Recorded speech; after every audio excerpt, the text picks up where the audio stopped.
The mainstream media's coverage of the Israeli-Palestinian conflict has long been criticized for its pro-Israel bias.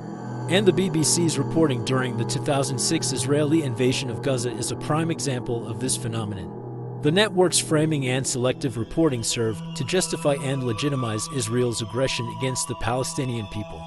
In his July 1, 2006 report, BBC News correspondent Alan Johnston presented an overview of the war situation that was deeply prejudicial towards Israel. The background provided to the Israeli invasion was a clear attempt to shift blame onto Hamas, stating that the group came to the task with an attitude toward Israel that guaranteed that it would be engulfed by problems. This assertion directly contradicts the reality of the situation.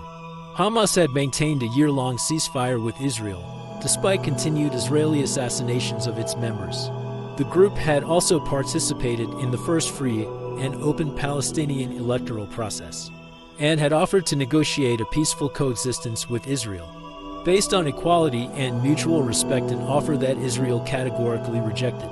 The BBC report then selectively reviewed Hamas' past actions, highlighting suicide bombings and labeling them as terrorism, while completely ignoring the far worse examples of Israeli state terrorism.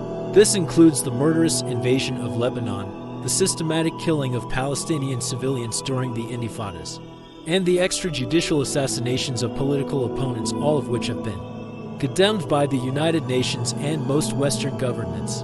Furthermore, the BBC's framing overlooks the fact that Hamas' electoral victory was initially welcomed by Western governments, including the United States. The subsequent blockade of the Palestinian territories was not a result of Hamas' past behavior, but rather a punitive measure taken in response to the democratic outcome, as Israeli officials have themselves acknowledged. By presenting a prejudicial framework that blames the victim, the BBC's coverage serves to justify Israel's crimes and the collective punishment of the Palestinian people. This is a troubling example of how mainstream media outlets can shape public perception and discourse in a manner that is contrary to the principles of impartial and ethical journalism. The BBC's reporting on the capture of the Israeli soldier Gilad Shalit further illustrates this bias. The network's depiction of Shalit as a shy, bright youth, with the face of the kid next door, stands in stark contrast to its complete omission of the harsh realities faced by the thousands of Palestinian prisoners, many of whom are civilians, including hundreds of minors. This selective and emotionally charged framing serves to elicit sympathy for the Israeli side, while dehumanizing the Palestinian experience.